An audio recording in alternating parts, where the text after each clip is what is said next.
Hai teman-teman, salam satu hobi tweet. Kembali lagi di channel Om Weda. Di video sebelum ini saya sudah berbagi informasi tentang kandungan gizi atau nutrisi pada bahan nektar, yaitu kuning telur ya teman-teman. Di sini saya sudah memiliki dua buah produk yang mudah ditemukan di warung ataupun di toko ya teman-teman. Di kalangan sogoner, penghobi sogo ontong berlomba-lomba untuk mencari bahan nektar yang sekiranya bagus untuk sogo ontong. Sebelum kita memilih bahan nektar yang akan kita gunakan, setidaknya kita harus mengetahui terdahulu apa sih yang terkandung dalam bahan nektar tersebut, sehingga nantinya kita bisa mendapatkan hasil yang maksimal pada sogo ontong. Oke teman-teman, sebelum kita lanjut di video pembahasan tentang produk ini, saya meminta teman-teman untuk mendukung channel ini dengan cara mengklik subscribe yang tulisan merah teman-teman, supaya saya bisa memberikan informasi lebih semangat lagi ya teman-teman. Kita masuk langsung ke pembahasan informasi tentang produk dari SKM teman-teman. Kalau di kalangan kicomania terkenalnya SKM. SKM tersebut adalah singkatan dari susu kental manis. Ini sangat mudah ditemukan di warung ataupun di toko. Kenapa kita mencari yang mudah-mudah? Supaya ketika habis makanan sogo ontong kita mudah menemukan ini, jangan sampai sogo ontongnya kelaparan. Saya akan memberikan informasi yang saya dapatkan dari SKM ini, yaitu informasi tentang nilai gizi pada SKM. Di sini terdapat lemak total 4 gram, lemak jenuh 1,5 gram, kolesterol 0 mg, protein 1 gram, karbohidrat total 23 gram, gula 19 gram, sukrosa 18 gram, natrium 25 mg, kalium 100 mg. Di dalam SKM terdapat juga beberapa kandungan-kandungan vitamin seperti vitamin A 20%, vitamin D3 10%, vitamin E 10%, vitamin B1 25%, vitamin B2 6%, vitamin B3 10%, vitamin B6 25%, vitamin B12 6%, kalsium 6%, fosfor 8%, zinc 6%. Adapun manfaat vitamin tersebut, vitamin A dapat membantu mempertahankan keutuhan lapisan permukaan mata, saluran pencernaan, saluran pernapasan, dan kulit. Vitamin D3 dapat membantu penyerapan kalsium. Vitamin B1 dan B2 berperan sebagai koenzim perubahan karbohidrat menjadi energi. Ini bagus ini teman-teman. Karbohidrat berubah menjadi energi supaya burungnya kuat berkicau. Kemudian vitamin B3 sebagai faktor pembantu dalam reaksi pembentukan energi dan pembentukan jaringan.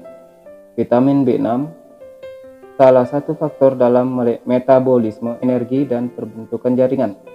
Vitamin B12 berperan sebagai koenzim dalam pembentukan asam nukleat, misalnya pembentukan sel darah merah.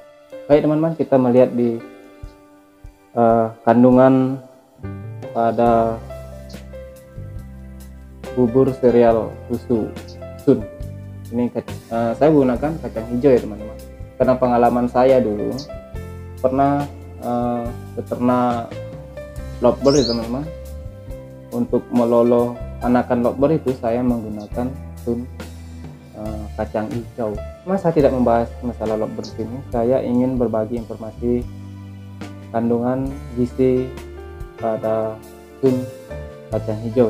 Baiklah teman-teman, setelah kita mengetahui nilai informasi gizi pada SKM atau susu kental manis, Selanjutnya saya akan memberikan informasi tentang gizi bubur sereal susu atau sun. Ini rasa kacang hijau. Saya mendapatkan di sini informasinya seperti berikut, teman-teman. Jumlah persajian, energi total 200 kilokalori,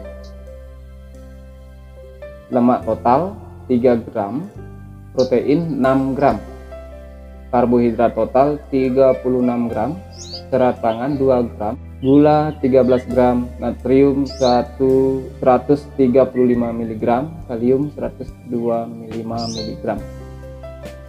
Ini jumlah persajian ya teman-teman, itu jumlah persajiannya ya. Di sini proteinnya 6 gram. Di sini dikatakan takaran saji 6 sendok makan. Itu takaran saji per sajinya itu 6 sendok makan ya teman-teman. Proteinnya di sini bisa 6% ya, dalam 6 sendok makan. Itu yang mungkin seperti itu yang dimaksud. Coba kita lihat dulu kandungan nilai gizinya. Nah, di sini proteinnya 23%, vitamin A 30%, vitamin B1 35%, vitamin B2 35%, vitamin B6 80%, vitamin B12 40%, vitamin C 65%, vitamin D 30%, vitamin E 35%, niacin 40%, asam folat 15%, asam pantotenat 35%, biotin 10%, inositol 20%, kalsium 35%, zat besi 60%, radium 35%, zinc 60%, fosfor 35%, magnesium 50%. Kalau dilihat teman-teman dari kandungan bubur sereal susu atau sun kacang hijau ini memiliki kandungan nilai gizi yang lebih banyak dan cukup tinggi ya teman-teman dibandingkan dengan SKM ini. Dari kedua ini teman-teman, kira-kira yang mana bagus untuk diterapkan di sogo ontong ya teman-teman, ataupun dua-duanya ini bisa dicampur menjadi satu sebagai nektar sogo ontong ya teman-teman. Masalahnya ketika kita mencampurkan dua buah produk ini kemudian ditambahkan telur untuk dijadikan nektar yang akan diberikan kepada sogo ontong, apakah sogo ontong itu ada efek negatifnya seperti itu?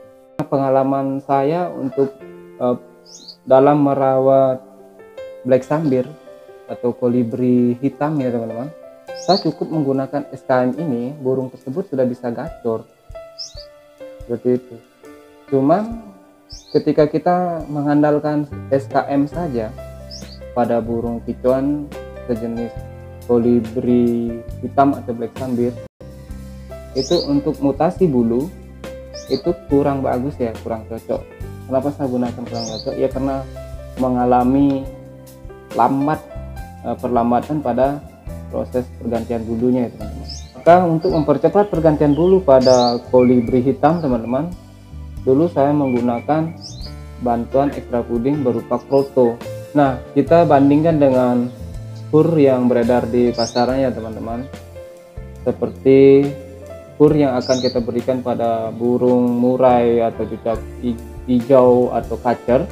Di sana terlihat ada kandungan proteinnya sekitar 16-18%. Ini pada umumnya teman-teman, tapi kebanyakan 18%.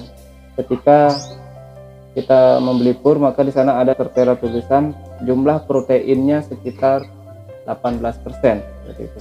Ketika kita membuat nektar, maka ketika ketiga bahan ini kita gabungkan menjadi satu, apakah bisa memenuhi protein pada sogo ontong? Seperti itu ya teman-teman. Nantilah informasi hasil dari nektar yang akan saya buat nanti ini, saya akan pantau terus bagaimana kira-kira perkembangan terhadap sogo ontong. Baiklah teman-teman, mungkin di video selanjutnya saya akan berbagi tentang tutorial bagaimana cara membuat nektar sogo ontong ya teman-teman. mungkin cukup dulu untuk video kali ini. Jangan lupa teman-teman dukung terus channel Om Weda dengan cara mengklik subscribe, berikan tanda like jika video ini teman-teman suka, kemudian di share untuk diinformasikan kepada teman-teman Kicomania atau teman-teman satu hobi. Oke teman-teman, thank you.